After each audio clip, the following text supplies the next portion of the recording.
அன்பான இனிய உறவுகளுக்கு சின்ன மருமகள எல்லா பிரச்சனையும் முடிஞ்சு போகுதுங்க. போஸுக்கு தண்டனை கிடச்சிருது. கல்யாணம் நின்று போகுது. 1,00,00,000 ரூபாயும் கை மாறிடுது. அங்கே போஸுக்கும் கொடுக்கல. எல்லாரும் நிம்மதி பெருமிச்சு விட்றாங்க. நல்ல வேலை எங்கள் அப்பா ஒரு தப்பான இடத்துக்கு தன்னோட பணத்தை கொடுக்கல அப்படின்னுட்டு காவியாவும் நினச்சதை சாதிச்சுட்டு போயிடுது. பழி வாங்கிடுது. எப்படிப்பட்ட ஒரு கேவலமான மனுஷனுக்கு காரி துப்பிட்டு போயிடுது. இங்கிட்டு தாமரைக்கு சாவுத்திரிக்கும் சந்தோஷம் தாங்கலை. ஆனாலும் ஒரு வருத்தம், இங்கே தமிழ்ச்செல்வியை ஏற்றுக்கிட்டாங்களே, அவன் நல்லவனு பேர் எடுத்துட்டாலே அப்படிங்கிற வருத்தம் இருக்குது. இங்கே மலருக்கும் படிக்கிறதுக்கு எல்லாம் பணமெல்லாம் கட்டிட்டு வந்துடுறாருங்க. இந்த மனுஷன் படிக்கவே கூடாது, இந்த வீட்டு படி தாண்டக்கூடாது, இந்த வீட்டு பெண்கள் அப்படின்னு சொன்ன ராஜாங்கம் இன்னைக்கு பார்த்தீங்கன்னா அவ்வளோ நல்லது செய்கிறாருங்க. உண்மையிலே நல்ல மனுஷன் தாங்க. வீட்டில் எல்லார் வீட்லேயும் பொண்ணு எடுத்திருக்காரு. எல்லாமே ஏழை பொண்ணுங்களை தாங்க எடுத்திருக்காங்க. ஏன் மாப்பிள்ளை கூட ஏழை பையனை தான், ஒரு டிரைவரை தான் எடுத்திருக்காங்க. உண்மையிலே ராஜாங்கம் கிரேட்டுன்னு தான் சொல்லணும்.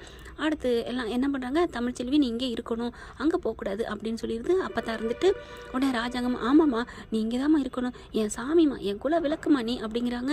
ஏன்னா கருப்பு அந்த 18ஆம் மந்த கருப்புன்னு சொல்கிறாங்களே, அவங்களே கனவுல வந்து சேதுவுக்கு சொல்லிட்டாங்க அவன் போஸு கெட்டவன் அப்படின்னு. அப்போ போஸு கெட்டவனா தமிழ்ச்செல்வி நல்லவங்க தானே அர்த்தம். அதனால புரிஞ்சுக்கிறாரு. இங்கே என்ன பண்ணுறாங்க, தமிழ்ச்செல்வி சரி நான் போய் எல்லா பொருளையும் எடுத்துகிட்டு வந்துடுறேன் அப்படின்னு போய் எடுக்க போகிறாங்க. எல்லாத்தையும் ஒரு ஓரலாக முக்கியமான பொருளை ஒன்றா எடுக்கிறாங்க. எடுத்துகிட்டு வராங்களா, தூக்கிட்டு வரையில பெட்டியை தூக்கி இறக்குறாங்க. இறக்கில டொம்முன்னு கீழே விழுந்துருது. அதை வேகமாக ஓடி போய் என்னாச்சு ஒன்றும் இல்லை காலில் போதிருச்சு, ஐயோ பார்த்து எடுக்க மாட்டியா அப்படின்னு சொல்லிட்டு அப்படியே டக்குன்னு உட்காந்துட்டு காலை தூக்கி தன்னோட மடியில் வச்சுக்கிறாருங்க.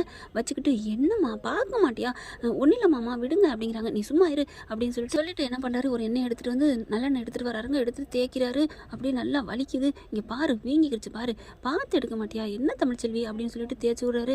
அப்படியே இந்த பிள்ளை சொக்கி போகுதுங்க. என்ன அப்படிங்கிறாங்களா, ஒன்றும் இல்லை அப்படிங்கிறாங்களா, அப்படின்னு கத்துறாங்க.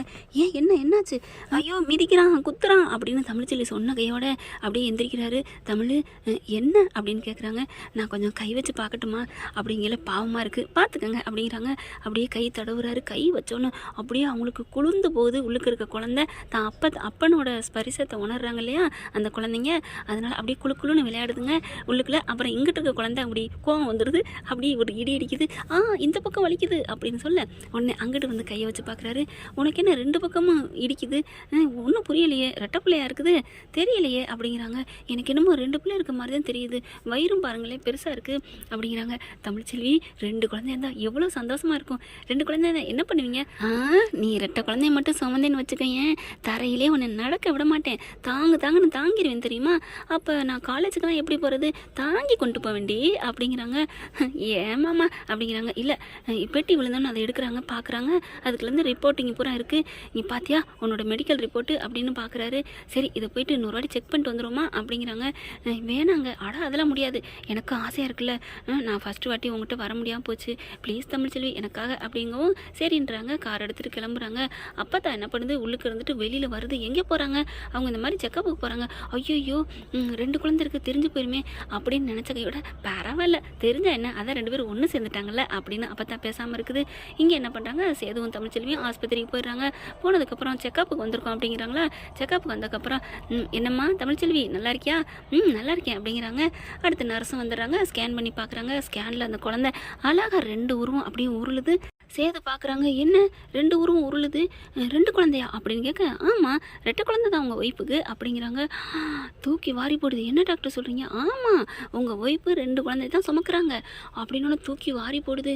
என்ன டாக்டர் ஏன் தமிழ்ச்செல்வி உனக்கு இது தெரியுமா அப்படின்னு கேட்க, எனக்கு உண்மையிலே தெரியாதுங்க, போன வாட்டி ஸ்கேன் பண்ணவங்க வேற ஒருத்தவங்க, எங்கே டாக்டர் அவங்க, அல்ல அவங்க லீவுக்குன்னு வீட்டில் இருக்கிறாங்க அப்படிங்கிறாங்களா. நல்ல வேலை அவங்க இருந்தால் மறைச்சிருப்பாங்கல்ல, ஏன் மறைச்சாங்க புரியலையே, போன மாதமே தெரிஞ்சிருக்கணுமே அப்படிங்கிறாங்க. அப்படியே 2 குழந்தையோட தாங்குறாருங்க, தூக்கிடுறாரு. அவரால் சந்தோஷம் தாங்க முடியலை. அவ்வளோ ஒரு சந்தோஷம். தமிழ்ச்செல்வி அப்படின்னு கட்டி பிடிக்கிறாரு. அப்படியே டாக்டரை தூக்கிட்டு அப்படியே ஒரு சந்தோஷமாக கை கொடுக்குறாங்க. அங்கே இருக்க எல்லாருக்கும் சாக்லேட் வாங்கி கொடுக்குறாரு. அதுக்கப்புறம் வா மெல்ல வா அப்படின்னு மாத்திரையெல்லாம் வாங்கிக்கிட்டு காருக்குள்ள ஏற்றிக்கிறாரு. வீட்டுக்கு வந்தால் பயங்கரமாக குதிக்கிறாரு.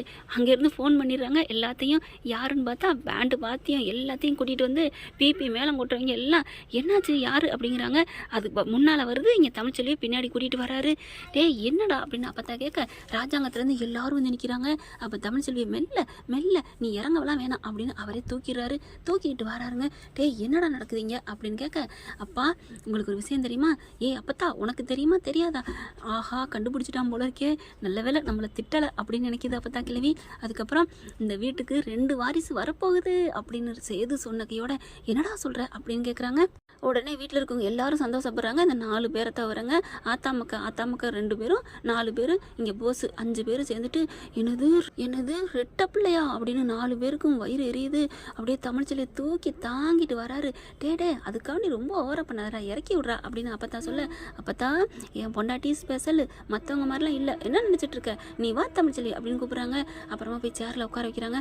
அப்பா நீங்கள் எதுவும் தப்பாக நினச்சிக்காதீங்க, அவள் ரெட்டை குழந்தைய சுமக்கிறாப்பா, நம்ம அம்மாப்பா என் அம்மா இவளுக்கு இருக்குப்பா, ப்ளீஸ்ப்பா நீங்கள் எதுவும் தப்பாக நினைக்காதீங்க. டேய் நான் ஏன்டா தப்பாக நினைக்க போகிறேன், அன்னைக்கு சொன்னதான் இன்றைக்கும் என்னைக்கும் நீ என்ன முடிவு எடுக்கிறியோ அதை நான் ஏற்றுக்க வேண்டாம் அப்படிங்கிறாங்க. அதுக்கப்புறம் நீ இருமா அப்படின்னு சொல்லிட்டு வேகமாக போயிட்டு அந்த பெரிய கருப்பு மந்த கருப்பு இருக்காங்க இல்லையா, அவங்ககிட்ட போயிட்டு அந்த விபூதி எடுத்துகிட்டு வந்து இந்தாப்பா நீ நல்ல குழந்தைய பெற்று எடுக்கணும் அப்படின்னு நெத்தியில் வைக்கிறாங்க. அப்படியே அம்மா ஆசீர்வாதம் பண்ணுங்கன்னு எந்திரிக்க போகிறாங்க. எந்திரிக்கலாம் வேணாம், உன் ஆசீர்வாதம் எங்கள் அப்பா உனக்கு எப்பவும் கொடுப்பாரு என்னப்பா அப்படின்னு கேட்க என் ஆசீர்வாதம் என்றைக்கும் உண்டுப்பா, ஆனால் நமக்கு அந்த கருப்பு சாமி அவங்க உனக்கு ஆசீர்வாதிச்சாலே போதும் அப்படிங்கிறாங்க. அப்புறமா அப்பா நான் தமிழ்ச்செல்வி ரூம்குள்ளே கூட்டி போட்டுமா, கூட்டி போடா இதுலண்டா கேள்வி அப்படிங்கிறாங்க. கருப்பு உடனே அப்படிங்கிறாரு. மாமா என்ன மாமா, இல்லை நான் வரலாமா, இன்னைக்கு ஃபுல்லாக யார் ரூம் பக்கம் நாட் அலவுடு, நாங்கள் மட்டும்தான், நானும் என் பிள்ளைங்களும் 4 பேர் தான் இருப்போம் அப்படின்னு சந்தோஷமாக போகிறாங்க. என்ன ஃப்ரெண்ட் இப்படி கூட நல்லா தானே இருக்கும், பார்க்கலாம் என்ன நடக்க போகுதுன்னு. ஆனால் இங்கே வெளியில் 4 பேரும் வயிறு கும்பு கும்புன்னு எரிஞ்சுக்கிட்டு நிற்கிதுங்க, அது வேற கதை. இந்த பற்றி உங்களுக்கு பிடிச்சிருந்துச்சுன்னா உங்கள் பொண்ணான கையில் லைக்கை போட்டு சப்ஸ்கிரைப் பண்ணிடுங்க. Thank you friends.